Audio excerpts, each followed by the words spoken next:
কাৰণেই কৈছোঁ এখন চাৰ্টিফিকেট এখন মাৰ্কশ্বিটেই এজন ছাত্ৰ ছাত্ৰীৰ কাৰণে সৰ্বোচ্চ নহয় লাগিব ভাল চাৰ্টিফিকেট মাৰ্কশ্বিট কিন্তু বাকীখিনিও লাগিব সেইখিনি নোহোৱাকৈ তুমি কেতিয়াও পৃথিৱীত এটা জেগা উলিয়াব নোৱাৰা তুমি মানুহৰ পৰিচয় দিব নোৱাৰা আমাৰ বহু ছাত্ৰ ছাত্ৰীয়ে সেইটোৱেই ভুল কৰে অভিভাৱকে সেইটোৱেই ভুল কৰে অকল এটা স্বপ্নৰ পিছত দৌৰাই বহুত অভিভাৱক আছে তোমালোকৰো হয়তো কোনোবা মা দেউতা তেনেকুৱা আছে মই তোমালোকক কওঁ যে যদি তেনেকুৱা মা দেউতা আছে যে তেওঁলোক নিজে ডক্টৰ হ'ব বিচাৰিছিল নিজে ইঞ্জিনিয়াৰ হ'ব বিচাৰিছিল জীৱনত তেওঁলোকৰ সপোন পূৰ্ণ হ'ল আৰু সেই সপোনটো এতিয়া তোমালোকৰ মূৰৰ ওপৰত তেওঁলোকে জাপি দিছে তুমি ডক্টৰ হ'বই লাগিব তই ইঞ্জিনিয়াৰিং পঢ়িবই লাগিব তোমাৰ ছায়েন্স পঢ়িবলৈ মন নাই তুমি জোৰ জবৰদস্তি তুমি ছায়েন্স পঢ়িছা মই ক'ম তোমাৰ এতিয়াও সময় আছে তুমি সেই সিদ্ধান্ত সলনি কৰিবা এটা সময়ত কেতিয়াও মা আৰু দেউতাৰ সপোনটো তুমি পূৰাবলৈ অনবৰতে চেষ্টা নকৰিবা যদি তোমাৰ সেই শক্তি আৰু সামৰ্থ্য নাই ভুল তেওঁলোকেও অন্যায় কৰিছে আৰু তুমিও ভুল কৰিছা তুমি নিজক সোধা যে তুমি কি হ'ব বিচৰা প্ৰত্যেকগৰাকী ছাত্ৰ ছাত্ৰীৰ এটা নিজস্ব প্ৰতিভা আছে সবেই জানা তুমি কি কামৰ কাৰণে যোগ্য ইয়াত বহুত ছোৱালী আছে ভৱিষ্যতলৈ কোনোবা বিউটিচিয়ান হ'ব কোনোবা মডেলিং কৰিব কোনোবা অভিনেত্ৰী হ'ব কোনোবা ভাল গায়িকা হ'ব কোনোবা ভাল সাহিত্যিক হ'ব কোনোবা অধ্যাপিকা হ'ব কোনোবা উকিল হ'ব কোনোবা ৰাজনীতিবিদ হ'ব সাংবাদিক হ'ব বহুত কিবা কিবি হ'ব আমাক অকল ডক্টৰ ইঞ্জিনিয়াৰে বা প্ৰফেচৰে অকল সমাজখন ঠিক নকৰে সকলোবিলাক লাগিব সেইকাৰণেই মই তোমালোকক কওঁ চাৰ্টিফিকেট আৰু মাৰ্কশ্বিট কেন্দ্ৰিক শিক্ষা ব্যৱস্থাটোৰ মাজতেই তোমালোকে ইয়াত নিজক আবদ্ধ কৰি নাৰাখিবা কেতিয়াও নাৰাখিবা বাকী আনুষংগিক দিশবিলাকতো সমানেই গুৰুত্ব দিবা তেতিয়াহে তুমি জীৱনৰ বাটত বহুদূৰ আগুৱাব পাৰিবা শেষত এই চোকা আৰু মেধা যিসকল ছাত্ৰ ছাত্ৰী ইয়াত আছে যিসকলৰ অভিভাৱকে অকল তোমাক চোকা আৰু মেধা হোৱাৰ কথা কয় তোমালোকক উদ্দেশ্যি মই এটা কথা কওঁ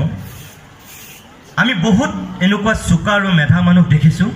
যি সঁচাকৈ চাৰ্টিফিকেট আৰু মাৰ্কশ্বিটতো চোকা আৰু পৰৱৰ্তী সময়ত অসমৰ সমাজ জীৱনতো সেই চোকা আৰু মেধা হৈ জিলিকি আছে মই বিচাৰিম তোমালোক অকল চাৰ্টিফিকেট আৰু মাৰ্কশ্বিটত চোকা হৈ থকা মেধা হৈ থকা ছাত্ৰ ছাত্ৰী হ'ব নালাগে তোমালোক সেইসকলৰ দৰে হোৱা যি চাৰ্টিফিকেট মাৰ্কশ্বিটতো চোকা আৰু পৰৱৰ্তী সময়ত মানুহৰ সমাজ ব্যৱস্থাটো তেওঁলোক চোকা আৰু মেধা হৈ ধ্ৰুৱতৰাৰ দৰে জিলিকি আছে 5 জন মানুহৰ নাম ক'লেই যথেষ্ট হ'ব ডক্টৰ হীৰেণ গোহাঁই ছাৰে ষ্টেণ্ড কৰিছিল আৰু আজিও মই ভাবোঁ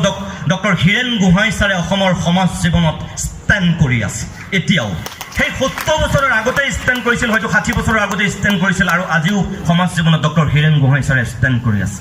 ডক্টৰ বীৰেন্দ্ৰনাথ দত্ত ছাৰে মেট্ৰিক আৰু হায়াৰ ছেকেণ্ডেৰীত ষ্টেণ্ড কৰিছিল তোমালোকে জানা অকল অসমৰে নহয় ভাৰতবৰ্ষৰ লোক সংস্কৃতিৰ অন্যতম এগৰাকী নমস্য পণ্ডিত গৱেষক অকল লোক সংস্কৃতিৰ পণ্ডিতেই নহয় অসমীয়া সংগীত জগতৰ অন্যতম এগৰাকী নমস্য শিল্পী ডক্টৰ বীৰেন্দ্ৰনাথ দত্ত ছাৰৰ গীতবিলাক তোমালোকে যদি শুনিছা জীৱনটোত কি উপলব্ধি কৰা সেই বীৰেন্দ্ৰনাথ দত্ত ছাৰে মই ভাবোঁ আজিও অসমৰ সমাজ জীৱনত ষ্টেণ্ড কৰি আছে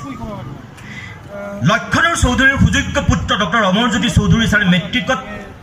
ফাৰ্ষ্ট ষ্টেণ্ড কৰিছিল ফাৰ্ষ্ট হৈছিল আৰু হায়াৰ ছেকেণ্ডেৰীত ফ'ৰ্থ হৈছিল চতুৰ্থ স্থান পাইছিল মই ভাবোঁ ডক্টৰ অমৰজ্যোতি চৌধুৰী ছাৰে আজিও সেই মেট্ৰিক হায়াৰ ছেকেণ্ডেৰী ষ্টেণ্ড কৰাৰ দৰে অসমৰ সমাজ জীৱনত এই মুহূৰ্তটো ষ্টেণ্ড কৰি আছে অমৰজ্যোতি চৌধুৰী ছাৰ বহুতৰ মাজত থাকিও একক অনন্য অদ্বিতীয় হৈ বহু ক্ষেত্ৰত জিলিকি আছে হয়নে নহয় নিজক সোধা ডক্টৰ ধ্ৰুৱজ্যোতি বৰাই কেতিয়াবাই অসম নহয় উত্তৰ পূৰ্বাঞ্চলৰ ভিতৰত টপাৰ হৈছিল ফাৰ্ষ্ট পজিশ্যন পাইছিল পৰৱৰ্তী সময়ত চিকিৎসা বিজ্ঞানৰ প্ৰত্যেকটো ধাপত তেওঁ টপাৰ হৈছে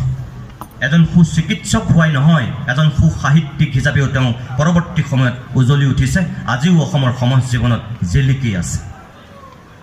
ডক্টৰ মৌচুমী চহুৰীয়া তোমালোকতকৈ বৰ বেছি ডাঙৰ নহয় ডক্টৰ হীৰেণ গোহাঁইৰ পৰা ডক্টৰ মৌচুমী চহুৰীয়ালৈকে যদি মই কওঁ এইসকলে মেট্ৰিক হায়াৰ ছেকেণ্ডেৰীত বা বেলেগ বেলেগ শৈক্ষিক জীৱনত ষ্টেণ্ড কৰিছে টপাৰ হৈছে ফাৰ্ষ্ট ক্লাছ ফাৰ্ষ্ট হৈছে অভিলেখ সৃষ্টি কৰিছে একেদৰেই অসমৰ সমাজ জীৱনত আজিও কিন্তু বহু ক্ষেত্ৰত অভিলেখ সৃষ্টি কৰি আছে সংগীতৰ ক্ষেত্ৰখনত বাকীসকলতকৈ তুমি চাবা মৌচুমী চহুৰীয়াক যদি চোৱা তুমি ক'ৰবাত অলপ পৃথককৈ দেখিবা মৌচুমী চহুৰীয়াক গায়কী শৈলী গানৰ চিলেকশ্যন কথা বতৰা কোৱাৰ আদব কায়দা ব্যক্তিত্ব বহুততকৈ মৌচুমী চহৰীয়া ক'ৰবাত হয়তো তোমালোকে সুকীয়াকৈ পোৱা মোক উত্তৰ দিব নালাগে নিজে সোধা মই কোৱা মানুহ কেইজন সঁচাকৈ something different ব্যতিক্ৰম হয়নে নহয় এই চোকা মেধা মই ভাবোঁ তেনেকুৱা হ'ব লাগে চাৰ্টিফিকেট মাৰ্কশ্বিটতো চোকা আৰু সঁচাকৈ সমাজ জীৱনতো তেওঁলোক ক'ৰবাত নহয় ক'ৰবাত চোকা মানুহ হিচাপে জিলিকি উঠক প্ৰত্যেকেই যে doctor Hiren Gohain doctor Birendranath Dutta doctor Amarjyoti Choudhury sir হ'বলৈ নাই কোৱা মই কেতিয়াও নাই কোৱা অসাধাৰণ মানুহ কিছুমান আছে যি ছাত্ৰ অৱস্থাত সাধাৰণ এই চোকা মানুহখিনি মেধা মানুহখিনিৰ কথা মই যিধৰণে কৈছোঁ অসাধাৰণ ব্যক্তিত্বৰ অধিকাৰী হোৱা মাত্ৰ দুগৰাকী তিনিগৰাকীমান মানুহৰ নাম ক'লে তোমালোকৰ কাৰণে যথেষ্ট এক নামটো নকওঁ সেই মানুহজন এটা সময়ত ভোকাতুৰ মানুহ আছিল ভীমকল খাই স্কুললৈ গৈছিল কেতিয়াবা এসাঁজ খাই এসাঁজ নোপোৱাকৈ আছিল ঘৰত ৰটেশ্যন কৰি ভাত খাইছিল ৰাতিপুৱা সাঁজ এজনে খাইছিল দুপৰীয়াৰ সাঁজ বেলেগে খাইছিল নিশাৰ সাঁজ বেলেগে খাইছিল কেতিয়াবা এনেকুৱা হৈছিল কোনো এজনো এসাঁজো খাব পৰা নাছিল দুদিনলৈকে পানী খাই পেলাই তেওঁলোকে জীৱন কটাইছিল ছাত্ৰ অৱস্থাত আৰু তেনেকুৱা ঘৰৰ পৰা গৈ